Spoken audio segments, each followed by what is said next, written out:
90% of ACCA SBR students fail not because they don't study, but because they don't plan. I asked hundreds of SBR students what went wrong, and their answers shocked me. Some blamed the examiners, others said the paper was unpredictable, and a few even said they just didn't get enough time. But when I dug deeper, one thing became painfully clear: it wasn't about knowledge, it was about strategy. And the scary part? Most students don't even realize this until it's too late. Let's take John, a student from London. Intelligent, ambitious, hardworking. He spent hours every day buried in Kaplan textbooks, making notes, underlining standards, watching hours of open tuition lectures. Twice he sat for SBR, twice he failed. Why? His study plan looked like a battlefield, chaotic, random, full of effort but zero direction. He didn't build a planner that worked with the examiner's mindset, and that mistake cost him not just his exam fee, but 2 full exam sittings of his life.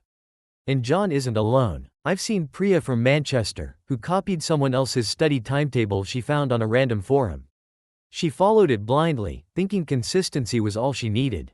She studied for 5 hours a day, religiously ticking boxes, and still walked out of the exam hall crushed. The sad truth? She spent too much time reading and almost none practicing actual exam-style questions. Her knowledge was fine, but her technique was non-existent. This is the brutal truth about ACCA SBR. It is not about who studies more. It's about who studies smart. I've seen students who put in 2 hours a day and pass comfortably, while others lock themselves in a room for 6 hours and still fail. And when I analyze both cases, the reason is always the same: the planner. The plan that actually guides your preparation from week 1 all the way to exam day. So in this video, I'll give you a planner that doesn't just look good on paper but actually delivers results. The kind of planner no textbook will hand you. No YouTube lecturer will spoon-feed you, because most of them don't want to talk about what really works. But I will. And I'll back it up with blunt truths and real case studies. Let's start with the biggest mistake students make. Number 1. Copying open tuition blindly. Don't get me wrong, open tuition is an amazing resource. But if you just copy their suggested timetable without customizing it to your own strengths, weaknesses, and available time, you're basically outsourcing your future to a generic schedule. That's like wearing someone else's glasses and expecting to see clearly. Mistake number 2, spending endless hours reading and rewriting notes, but barely practicing questions. If you're reading standards like IAS 16 or IFRS 9 and think memorization is enough, you're already setting yourself up for failure. The examiner doesn't care if you can recite the definition of an asset. They care if you can apply that definition in a messy, real-world scenario, under timed pressure, in your own words. Mistake number 3, underestimating ethics and real-world application marks. This one stings. Students think ethics is soft stuff, easy marks. So they leave it for the last week or ignore it completely. Then the exam comes, and the ethics part looks deceptively simple but requires structured application. You lose those free marks that could have bumped you from 48% to 52%. And in ACCA, that margin is everything. Mistake number 4, ignoring examiner reports. If your planner doesn't include examiner reports, you're literally shooting in the dark. It's like preparing for battle without listening to the general who fought the last war. Examiner reports are free, direct insight into what students keep doing wrong, year after year. And yet, most students have never even opened one. Let me give you a mini case study. 2 students, Amir and Sarah. Both studied for SBR this year. Amir studied 5 hours every day for 3 months. Sarah studied 2 to 3 hours, but strategically. She built her planner around examiner reports, past papers, and practice under exam conditions. Guess who passed? Sarah. Why? Because she trained herself to think like the examiner. Amir? He memorized like a machine, but froze in the exam because he didn't know how to apply. That's the difference between activity and effectiveness. Now let's break down the viral ACCA SBR Planner, the one I've refined after analyzing failures and successes of hundreds of students. This planner isn't about grinding harder. It's about structuring your study like a system that naturally prepares you for success. Weeks 1 and 2, focus on fundamentals and standards. Start with Kaplan or BPP textbooks for structure, but combine them with open tuition for clarity. Don't just read, summarize key principles in your own words. For example, when you study IFRS 15 on revenue, Don't just memorize the 5-step model. Write your own simple case. Imagine a mobile company selling phones with bundled services. Explain how you'd recognize revenue. That's active learning. Weeks 3 to 5, this is where most students go wrong, they stick to books. But this phase is pure practice driven. Every week, tackle past paper questions. After each attempt, open the examiner's report for that sitting and compare. Where did students fail? Did you make the same mistake? For instance, many students lose marks for not explaining the impact of accounting treatments on financial statements. If you don't train yourself to write that naturally, you'll lose those marks too. Week 6, Ethics and Current Issues. The most ignored but one of the highest scoring areas. Students think ethics is just common sense, but examiners mark it with surgical precision. Learn to apply ethical frameworks, not just state them. And current issues like sustainability reporting, climate-related disclosures, and emerging standards?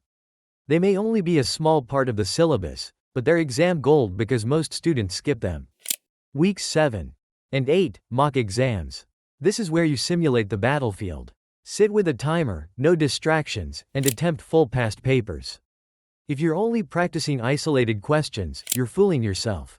Because in the exam, your brain needs to manage time across multiple questions, prioritize, and stay calm under pressure.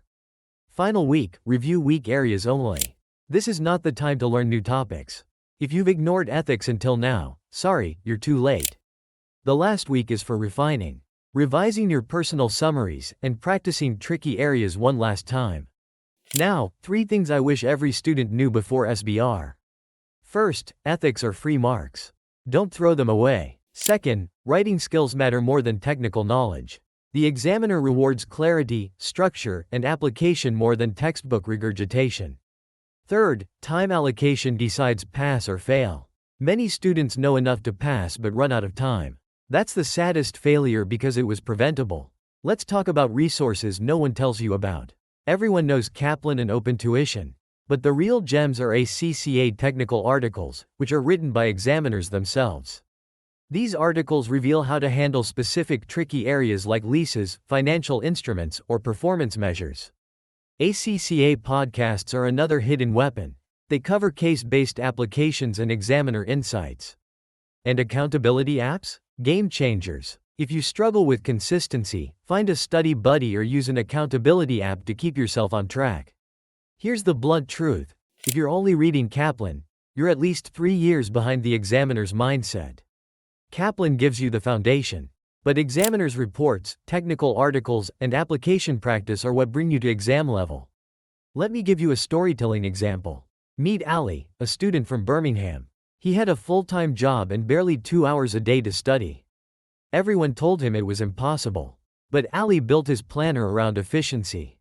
He didn't read the textbook cover to cover. Instead, he read summaries, practiced past papers, analyzed examiner reports, and focused heavily on ethics. On exam day, he wasn't the most knowledgeable candidate in the room, but he was one of the best prepared. He passed with 62%. His secret? He trained himself to answer like the examiner wanted, not like a textbook machine. Here's the psychology of passing SBR. The examiner doesn't care how much you know. They care how well you explain it. Imagine writing a perfect technical answer that no one can follow. Guess what? You'll still fail. But if you write a structured, clear, applied answer, even with less technical depth, you'll score higher. Because exams are about communication, not just knowledge. Now, let's do the do's and don'ts. Do practice writing answers, not just reading. Reading makes you feel smart but doesn't train you for the exam. Do time yourself in mock exams, because time pressure is where most students collapse. Do use examiners' reports, they're free and brutally honest. Don't binge watch lectures without active practice. Don't leave ethics for the last week. Don't underestimate current issues like sustainability reporting, because they're increasingly being tested. Don't just watch this video, build your planner today. Because the students who take action now are the ones who pass on the first attempt. And if you want me to break down a real student's SBR planner live, drop it in the comments below. And remember, subscribe to Education Bench. Because we don't just teach ACCA. We teach ACCA the way the top 10% of students actually pass.